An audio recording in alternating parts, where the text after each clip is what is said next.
Hello, good afternoon or good evening to everyone. Hello, my name is Melly Villavicencio. I am one of the reporters for today, and I have my partner with me, Lance, somewhere in the Zoom call. Thank you for playing my video. So our report is going to be about Rousseau's philosophy. So let's start. All right, so introduction. Let me tell you about Rousseau. Oh my goodness. So, he was born in Geneva, Switzerland in 1712. He is known as a philosopher, a writer, and a composer. And the natural environment of Geneva had profound effects on him, which led him to contribute a lot in the progress of the Age of Enlightenment, some aspects of the French Revolution, and the development of modern political, economic, and educational thought. He believes that we get true knowledge from nature, not from society, and we get knowledge by using our five senses. And his main belief is also that man was born good, and the idea of society is what corrupts mankind. Now, sorry po, maingay yung kapitbahay namin. Okay, what's his main belief? All right, so let me tell you about his origin story para we can understand where he's coming from, why this is his belief. So, at an early age, he lost his mother when he was born. So that is why he is left to his father, who is poor and is a watchmaker. Because of that, Rousseau didn't receive proper education, and he also got beat up in school. So he was bullied. So sad.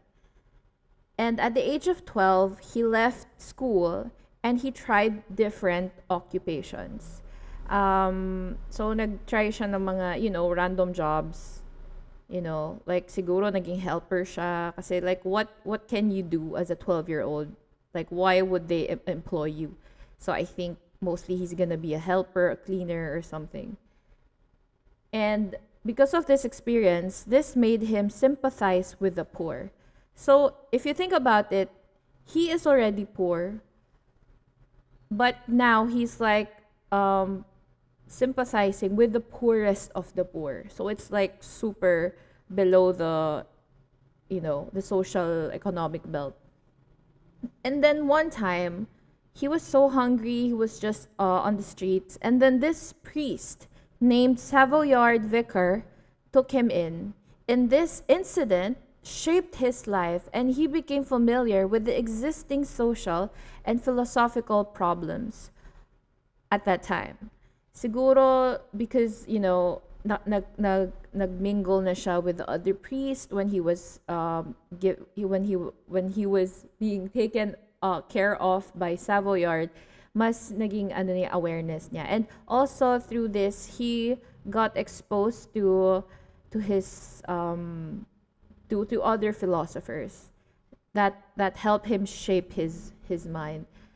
And then the problems that he wanted to focus on was more on the problems concerning education and government. So while he was, kind of living his life, before he settled in Paris, he was also doing other different occupations. But at least at this time, the occupations that he is doing is related to what to his interests. Unlike before na pantawid gutom na at least may food lang or something. At least this one is related to his career. And then that is why in 1741 he settled in Paris and he became a writer. His written works are influenced by the poverty and sufferings of people. He hated society for the evils and he wanted to reform it. This is where yung main belief niya, but it was stated in this way: everything is good as it comes from the hands of the author of the nature. but everything degenerates in the hands of man. And in layman's term, this is what we have. Man was born good, and the idea of society is what corrupts mankind. Ayun. So, yun yung origin story niya, bakit yan yung, one of his main beliefs. Actually, ang dami niyang contributions, nakakalito. So, Lance and I had to limit lang. We just had to limit, kumbaga more on the education side of his contributions.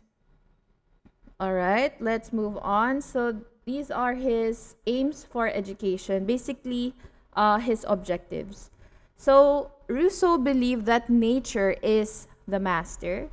Nature gives life to humanity and provides humans with the tools necessary to survive. And his example is even as an infant, nature urges the child to scream for help, for nourishment, and for other things. As the child matures into adulthood, social conditions deceive humans into thinking control is in the hands of humanity. But again, according to Rousseau, it is in the hands of nature. All right, so these are his objectives. Number 1, physical development. Number 2, training the 5 senses. Number 3, intellectual development. Number 4, emotional development. 5, art of living. 6, protection of rights. And 7, development of independent personality. All right. So the way he does that in education is that, so this is stage 1. So this is his curriculum of education. So in infancy, ages from the birth and until 5 years, a child should be given opportunity for playing. For play, yung not really, basta parang laro-laro lang. And then number 2, he is opposed to any type of bookish knowledge. Have you ever tried teaching a child by the book? Walang mangyayari. All right, and then number 3, the infant is allowed to move independently around nature. Ayan. So again, according to him, nature is the master. All right. Second stage is childhood. So in childhood, that is ages 5 to 12 years. And he wants education of nature.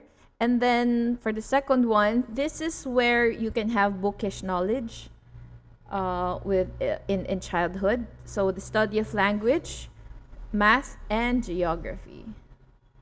Ayan. And then also, the activities that you're gonna do for your lessons should also use the 5 senses. Ayan. That's why dapat the activities should have 5 senses. You know the 5 senses, right? All right. Next. All right, adolescent age. I think this is stage 3. All right. So education of natural sciences, and then for the bookish knowledge, it's the study of math, language, geography, and in addition, music and social life. Sana all my social life. Joke lang po. Okay, and then next is vocational education. So dapat by this, pinag-iisipan mo na ano na ang career path mo. So what is your vocation in life? And then the last stage, which is the 4th stage, as youths from 15 to 25 years old, education of good noble qualities by direct experiences. The youth should learn to stabilize their emotions. I think by this time, very understandable na with in the 20s, you're learning to control and to understand your emotions.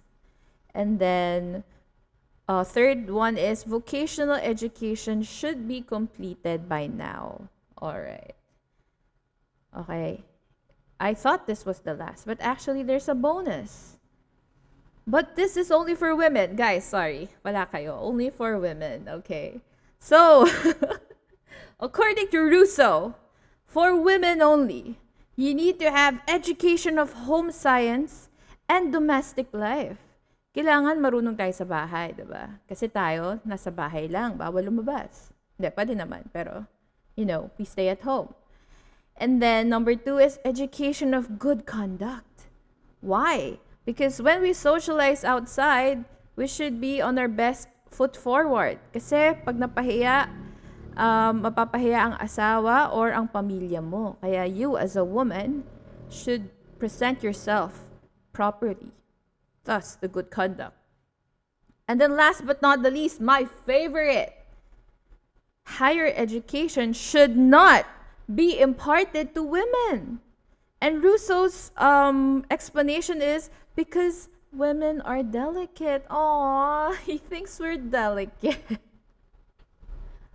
All right, kidding aside, I know during their time, like this is normal. Pero yeah, I don't think this is gonna fly with us in our society. All right, let's move on. So in conclusion, the methods of teaching that Rousseau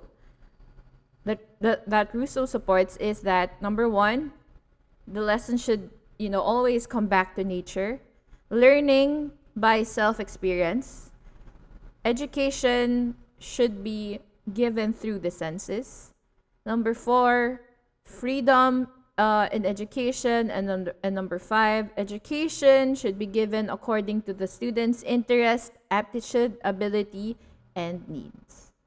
All right, that's it for my part. I am going to leave you to my partner. Thank you very much, classmates, and Professor Abigail Canuto for listening to me even if I'm not here.